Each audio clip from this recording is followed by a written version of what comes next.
Hey, what's up? Like, totally time for 90210. Well, hello everyone. Welcome back to the 90210 show. My name is Mark. With me as always is my wife, Carol. How you doing today, Carol? Hey, what's up? Not much. It's been a good week here. It is October. No, it's not. It's Are you disoriented? Are you feeling okay? I'm fine. It's September. It's September 23rd. I mean, I realize that there are some fall leaves going on. I get that, but It's very close to October. But it's September 23rd, 1999 instead. You're trying to make yourself older because October is his birthday month. That's true. No one cares, though. I care. It's also Australian tax time. Anyway, so You're so weird. we watched an episode of 90210. Speaking of taxes, You Better Work. You better work. That's the title of the episode. You Better Work. Weird. Yeah. Where does that fit in? Okay, so I can think of a couple places. One, working to get the stuff made and everything, Okay. and all that stuff.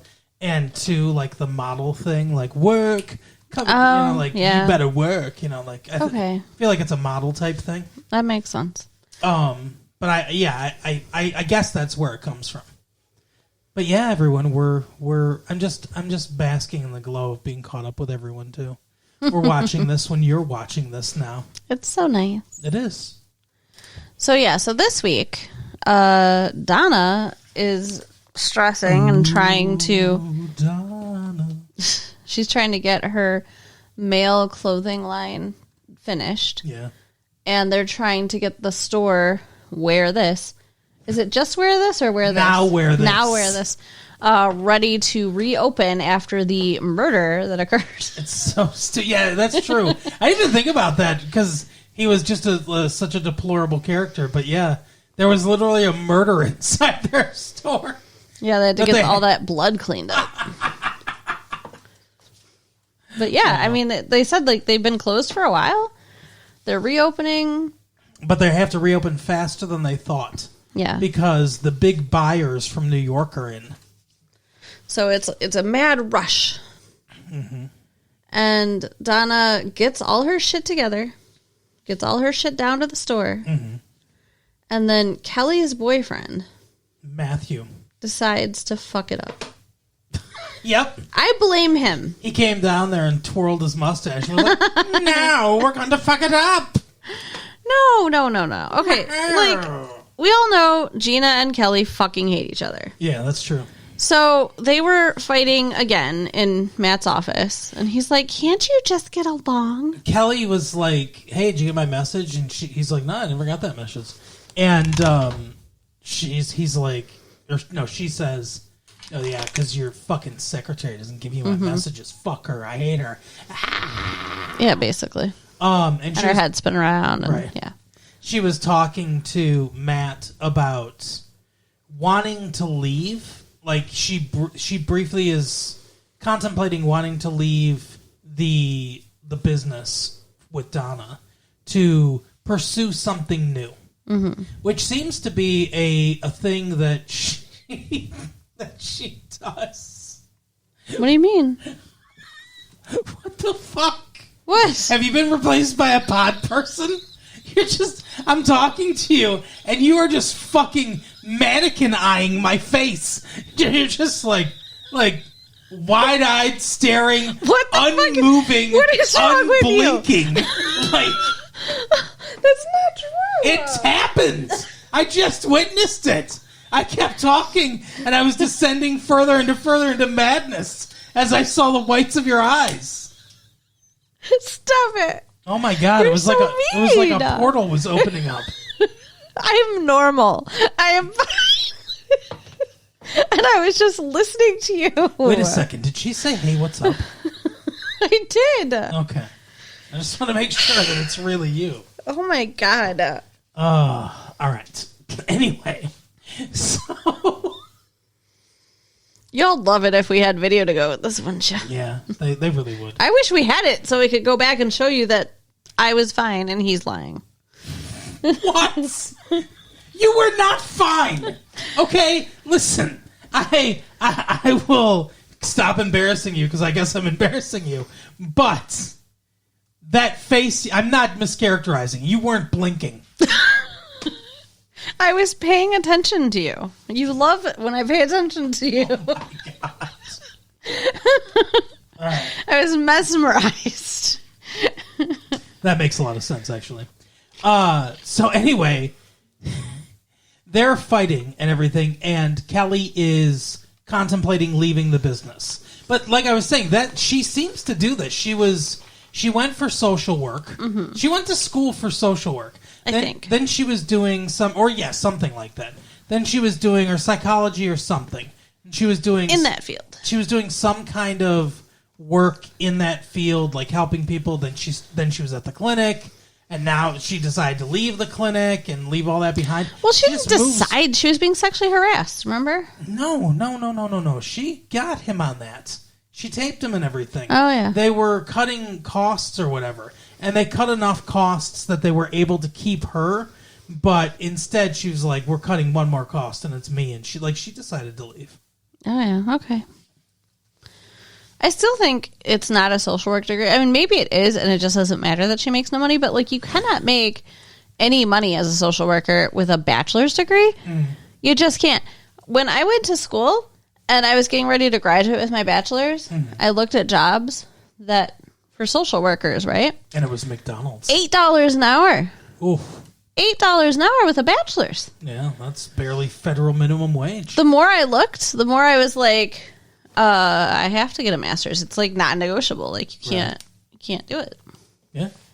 And yet she stopped at a bachelor's and seems to be able to afford Malibu Barbie beach house. Well, she is living with 2 other women. Yeah, I guess. But anyway, so that is weird too because what's her name just moves in. Pregnant Asian just moves in. Janet. Janet, that's her name. Janet just moves in, and it's like, would you break your lease? What, like you had? Did you have an apartment? Were you living with Steve? No, she was living happening? with Steve. She was living with Steve. That was established. She moved out. Okay. Anyway, I was. He wants her back. She said an empty apartment. I didn't want to go home to an empty apartment. I don't know. But they don't live in an apartment. Steve lives with the other boys. Yeah. I don't think they were living together. Okay, I guess maybe I'm wrong. I think they're purposely vague about this whole thing. Yeah. Anyway, so I really thought she was living with Steve. So Kelly was talking about that, and Gina and her are fighting, and yeah, Matt gets the both of them together, and he's like, "Look, kiss." No, that was you. Yeah, I did say that. Well, they were facing each other. Yeah, everyone who faces each other must touch their lips. 2 women that are attractive, that are faced towards each other very closely. You're so just ew. Anyway. I love you, but that's ew. And I mean, I think women are hot. Don't get me wrong. I'm not saying girls kissing is ew. But the fact that you can't look at that situation without making it sexual, that's a little skeevy. Oh, yeah? Are your eyes blinking now? Oh. Anyway. So, yeah, he says, no, you two need to work together. You better work, blah, blah, blah. Be friends is basically what he's saying. Which is never going to happen. He says you guys don't have to be friends. You just need to be civil with each other. So, which is fair. Down in Donna's store, the publicist is still there. I thought Donna wanted to get rid of her. Yeah, I thought they fired her because she lied, or no, because she paid people to come to her store. And she was all pissed off about that. But now all of a sudden she's back. There's no consistency. No. So anyway, she's there, and they're having this big. They want to have this big event for the New York buyers, and all of a sudden Kelly's like, "Hey, that space across from us is empty. Why don't we have like a fashion show thing? We'll fashion show your new line."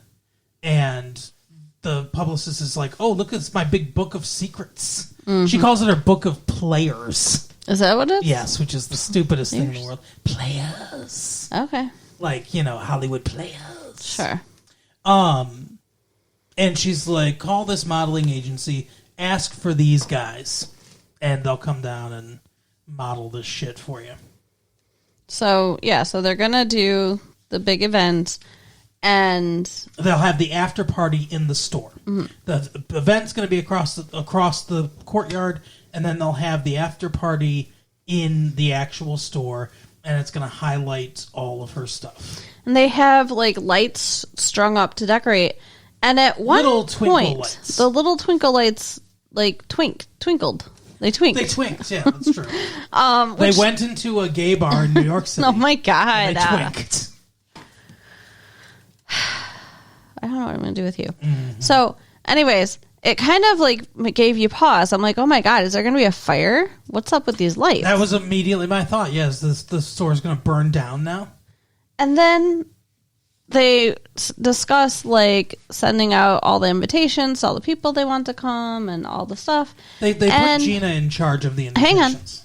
Hang on. Matt sends Gina down to help in the store. Because remember, his office is just upstairs. He's like, oh, you're done with your work today. He's like, go down and help Donna and Kelly. Yeah, I'll pay you for it. Mm-hmm. So she's like on his clock, but working in their store. Yeah. And nobody wants her there. Right. Stupid idea. Very stupid. But yeah, so they put her in charge of the invitations. And she takes the top one off and doesn't deliver it. Well, it's more than that, Carol. It's the most important invitation. Yeah, it's the make or break fashion critic or whatever. The publicist is like, it will sink us or swim us or whatever. Yeah, so she just decides, we're not going to do that. And then they leave her. Wait, what? What are you talking about? She decides, okay. Gina decides we're not going to deliver this invitation. Mm-hmm. Go ahead. Why don't you stare at me wide-eyed? Oh, you missed that now, yeah, huh? No, I do. I'm nostalgic for the time, the part where you looked like a mannequin. She takes they've left her alone in the store. She's done all the invitations. The courier's there. She does the last invitation. She gives him the box, and she's like, "Wait a second!" And she takes the top one, which is the critic guy. The guy leaves. She's like, "I'll deliver this one personally." And then she sets it on fire and throws it into the trash can where there's like, I don't know, oil or something like that. Something they've been using that's flammable. It was a can of something. Yeah, there was a bunch of cans, which is really weird. Like, why would you just leave a bunch of flammable cans in a trash can in the middle of your store? You shouldn't. They did. Especially with twinkle lights. But it starts to burst into flame. And she gets to burst into computer-generated flame. And she gets the fire extinguisher and starts spraying because this trash can that has lit on fire is right next to Donna's fall line, the men's new, thing. Well, at first she those clothes are catching on fire. Yeah. Well, at first she takes a water bottle and tries to put. I'm like, that's a grease fire. You don't use water. Yeah, that was really bad. So, and then, she starts to. She's the fire extinguisher. And she sprays the stuff, whatever it is, the foamy stuff, all over the fire, which does put it out. But it also gets all over all the clothes. Which some of them were already burnt, too. And, yeah. I mean, these are they're ruined. Everything's destroyed. Ruined. Correct. So, and then she tries to play hero.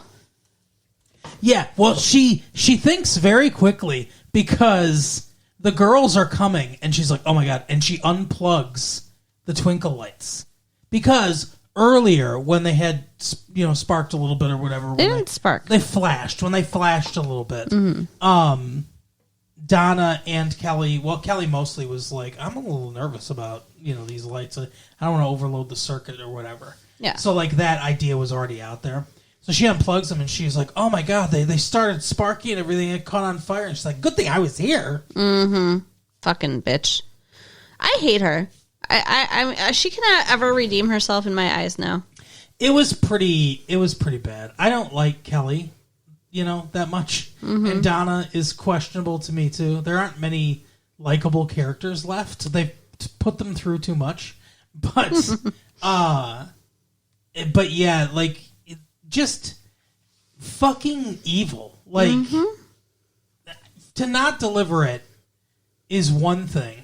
But, to fucking burn it, too. And this is after she already fucked Kelly over. Like, she couldn't be happy just fucking her over once. She had to fuck her over again. Well, I mean, this isn't even Kelly she's fucking over. It's Donna, yeah. It's Donna. But because she fucks Kelly over because Donna comes in and everything, she's heard the messages to Matt about maybe wanting to change and everything and stuff. And the publicist is like, Kelly, you've got a mind for publishing or whatever. And she's like, oh, thanks. It's a direct quote, by the way.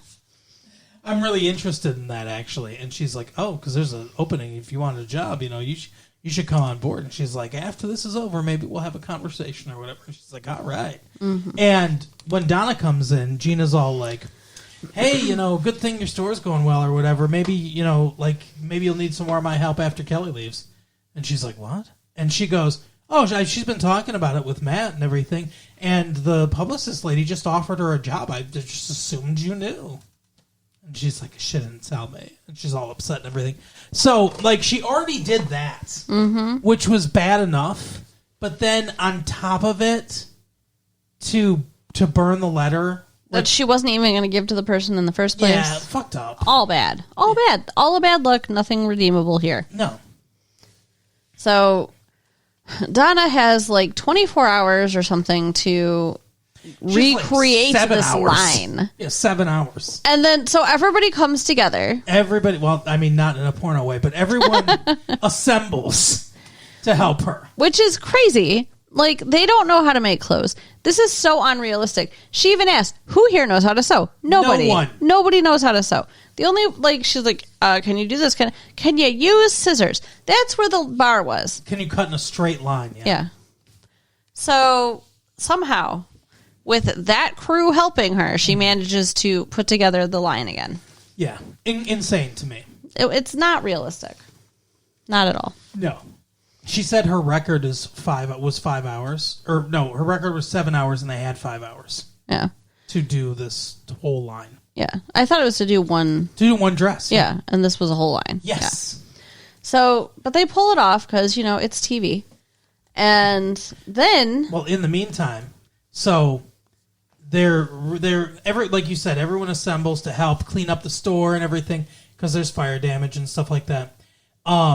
Matt sees Gina kind of skulking around. She sees the invitation that she didn't deliver that's singed in the corner, and she picks it up and puts it in her pants or whatever. And Matt sees her, and Matt's like, hey, Gina, come upstairs with me or whatever. And he's like, hey, pretty crazy about the fire. She's like, oh, yeah. He goes, let me tell you something. We had a lot of Christmas lights when I was a kid, so I know exactly how many Christmas lights a socket can handle, or how many twinkle lights a socket can handle before they spark. It's like, what are you talking about? Did you do scientific testing? Is every string of lights the same and every outlet the same? What a fucking weird statement to make. It was. Well, he didn't just say we have a lot of Christmas lights. He's like, people came from counties over to see our house at Christmas. Fuck you, rich asshole. Right. Anyway, this is in New York, too, by the way. So, because didn't he grow up in New York or whatever? Yeah, the state, not the city. Oh, okay. Hey, when Frank Sinatra sings New York, is he saying the city twice or the city and the state? I don't know. All right. Sinatra from Beyond the Grave, can you tell us? It's the state twice. Anyway, so you sounded just like that. Sure. So anyway, he's like, what's under your shirt, Gina? And I was expecting Gina to just flat. Yeah. Just lift up his shirt. Oh, you want to see? Right. But she shows him the singed invitation. And he was like, who's this? And she goes, it's a critic that it's important for them. And he's like, well, fucking find him. Yep. So she takes off to go to this dude's house.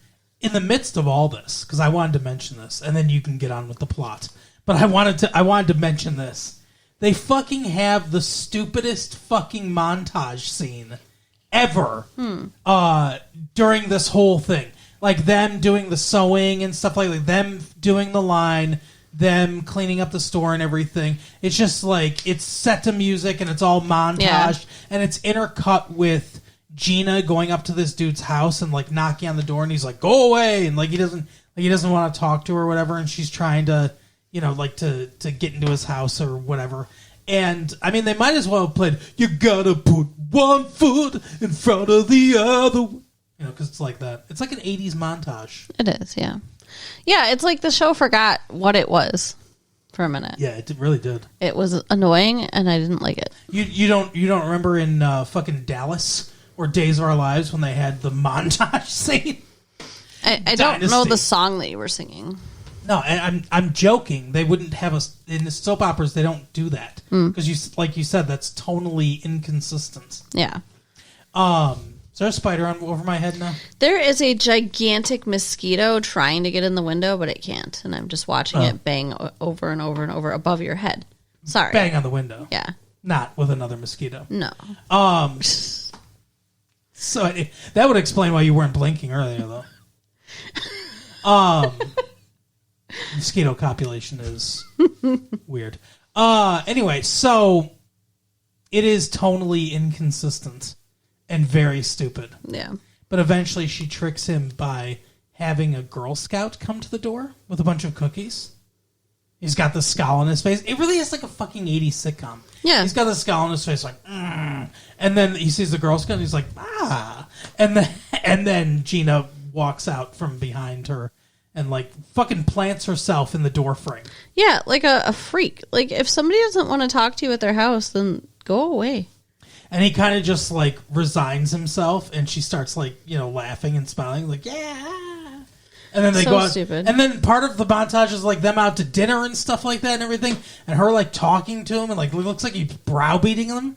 Oh, I don't remember that part. Yeah. Well, there's a little bit of that. Yeah. So she took him out to dinner? I don't know, something. Okay. But and then because when they finally do the fashion show, she's sitting next to him with like her arm around him and stuff. Of course, because it's Gina. Why not?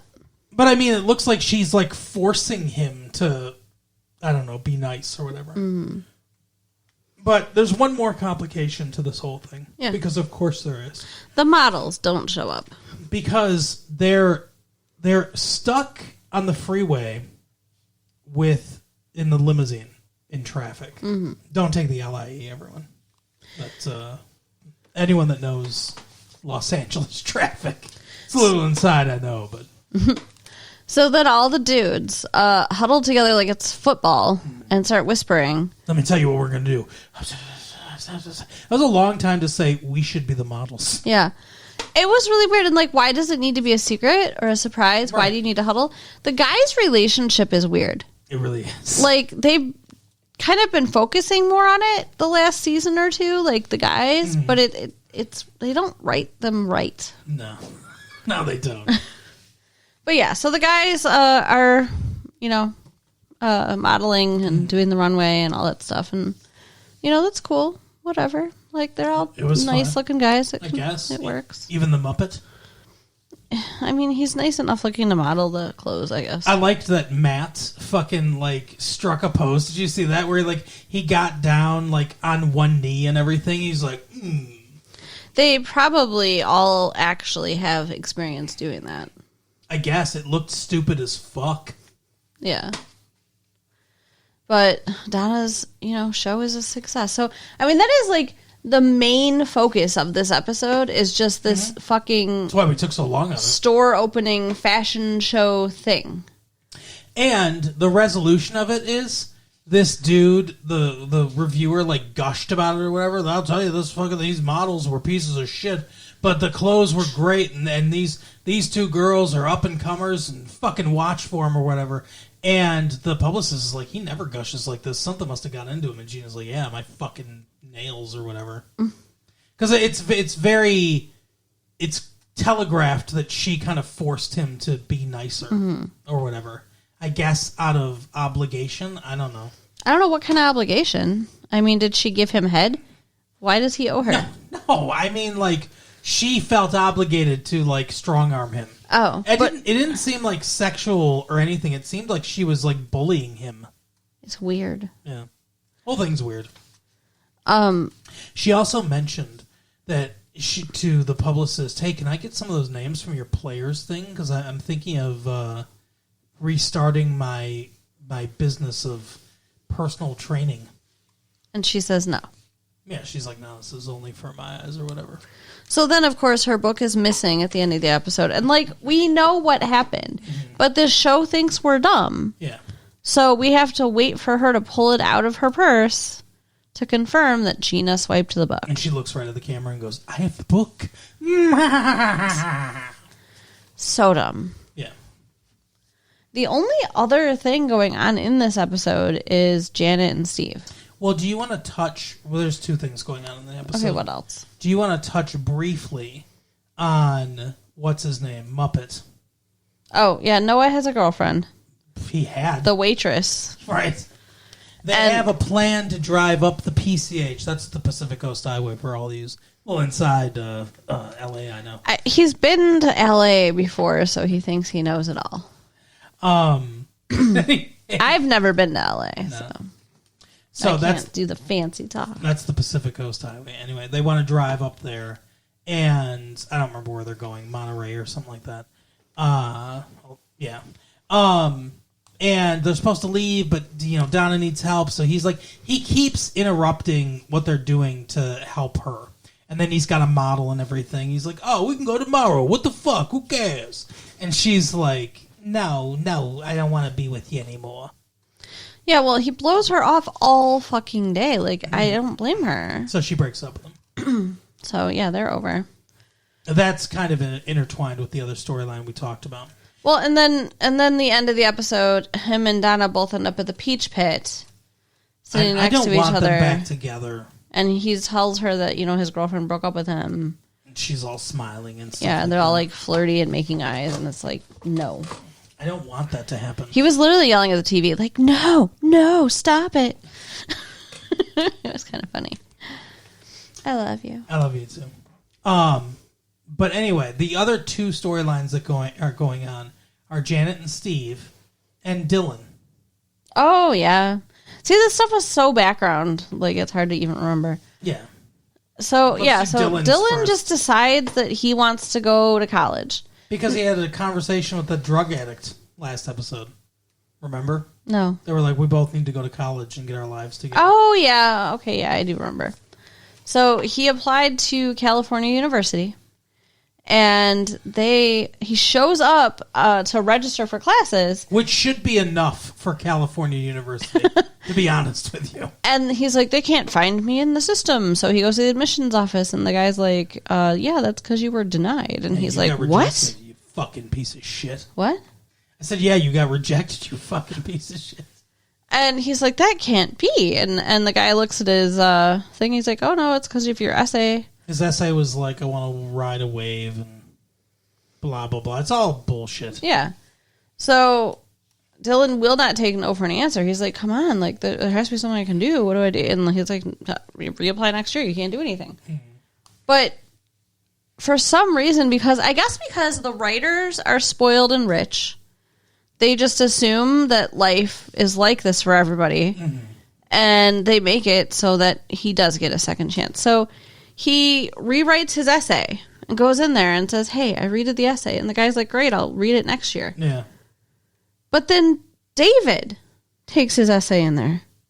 Yeah, David reads it. David's been critical of him the entire episode and the last few episodes. Yeah. Talking about what a fucking loser he is and shit and everything. So he reads the essay, and the essay is all like... Well, and he's spurred on to write the essay because he overhears David talking shit about him. Yeah. Because Kelly's like, oh, yeah, I'm writing a letter of recommendation for Dylan or whatever. And he's like, oh, yeah, you're fucking trying to help him out because he fucking blew off. Like, he says exactly what Dylan did. That he fucked around and didn't put, like, any actual effort into it. And she's like, you should apologize. And he's like, what, for telling the truth? Yeah. After Dylan overhears him and everything. So he goes up to his office all pissed off and writes the essay. And then like you said, he goes to the admissions office. They tell him next year. He comes back and he's like, David, you must have been right because, like, fuck this. Some things aren't supposed to happen. Fuck it. And he throws it away. So David reads it, and then he goes up to the admissions office and is like, hey, listen, I graduated from here, and I'll tell you what, I had a chance to not graduate from here. I was doing drugs and shit, and I was fucking guys or whatever. And, he was not fucking guys. Well, he had friends that were guys. And that's almost the same thing. Sure. And he's like, and then Dylan came to my thing. He's like, look, no more guys. And also no more drugs. And do your work. And he's like, I'm not friends with quitters or whatever. And so, like, he like talks about how great he is and everything. And he's like, somewhere along the way, he became everything he hated. But now he's trying to, get a second chance. So you should give it to him and everything. And he leaves. He's like, you should read the essay. It's good. Even before you throw it away. And then he leaves. So he does get in. Ridiculous. And Dylan shows up and he's like, hey, man, like, they told me that you fucking kept coming up there or whatever. Like, to my knowledge, he came up there once. Yeah. But whatever. He's like, yeah, they told me that it was you. And he's like, yeah, well, I read the essay. He's got a copy of the essay as a bookmark for this book he's reading. Weird. On this terrible set he lives on. It is the worst set ever. It looks so much like a Hollywood set. Yeah, it's very fake. I can see the trailers. Yeah, yeah. It's really bad. The grass is fake. The sky is fake. There's nothing good about it. Yeah, it just does not look real, and it's just a really bad set. But anyway, so he's like, basically, David says to him, why don't you prove that this wasn't all fucking lies, this essay, and actually make something of yourself? And then he throws it at him and leaves. Yeah, so here's hoping, I guess. And then finally, we have Steve and Jeanette. Yeah. So Steve is... Who was he talking to? Which one of the dudes was he talking to in the beginning before? Dylan. Wow, so Dylan's just helping everybody out. Okay. So Steve's talking to Dylan about how he's not sure if he's ready and all this shit, and Dylan's like, just get ready, just do it, whatever. Yeah, he really helped him out, you're right. Just get ready, just do it. What did he tell him? I don't remember exactly what he said, But he convinced Steve that he should, actually be a father to the baby. Well, and Steve's been watching all these documentary things about penguins, the male penguins, taking care of the young and, like, lions and shit. So he goes to Janet with a giant male emperor penguin stuffed animal. Right. And she's like, you're bringing me a stuffed animal? We haven't talked in days, and you're bringing me a stuffed animal? And he explains how the dad sit on the egg, and that this is him telling her that he's going to, be with her and, with the baby. And she's so happy and crying, and she's like, I was so worried it was going to be a no. And I'm thinking, like, what happened to you thinking, like, he's not mature enough? Yeah. Is that over now? Like, now you were just...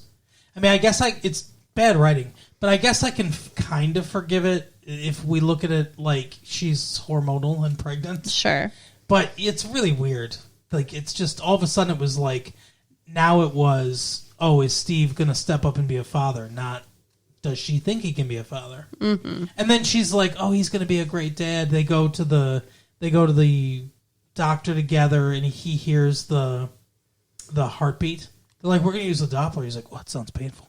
That was funny. But yeah, he hears the heartbeat and he starts getting freaked out. They go out to dinner and there's a baby crying at this fancy restaurant. Yeah, and he's just so, like, visibly irritated by the sound of the crying. And Jan's just like, oh, that's going to be us soon. And yeah, that was not a smart thing to say. Yeah. And then, was it at dinner when he admits how he's feeling? No, it's later at the house. Okay, but he does. He tells her, hey, I'm feeling scared. I'm feeling nervous. I don't know if we're ready for this. And she flips out on him. Yes, she's like, fucked up. You can't say that. You're not allowed to say that. Yeah. Because you said you're going to do this with me, so you can't say that you're scared. You can have no doubts. It's ridiculous. Like, people have doubts. That's okay. Like, and you shouldn't have to not talk about your feelings. It would be totally normal for any person to be, feeling that way having their first kid. Yeah, it's ridiculous. I don't like her. I really don't. Sometimes she acts nice and sometimes she doesn't. It's weird. So I don't think they know how to write women very well. No. And so then he takes this. His takeaway from this is, let me commit more. So he proposes marriage. Mm-hmm. And she says yes at first, but then she's like, no, It should be about love, not what we should do. Yeah, because he doesn't get her a ring. He doesn't get down on one knee. He just says we should get married. That's definitely, I agree. That's not the way you want to go about that. Do you think they're going to get married, though? Yes. Absolutely. They're going to get married and have a baby. And, I mean, I hope she gets nicer. What? I said, and then Steve's life's ruined. Right. I hope she gets nicer. That's all I got to say, because I do not like her right now. Yeah, well, yeah, I didn't like that she was all like, no doubts. Oh, no doubt. Yeah, that's where I'm just a girl. That's where that band name comes from. Huh? It's from Janet Yellen, no doubt. Poor Steve. Yeah. So, that is the episode, Carol. Tell It people is. where they can find their own crying baby. You can write us at latefee1994@AOL.com. Check out our website at www.retrolatefee.com. Yep. And share the tapes with your friends. All right, see you next time. Bye. Bye.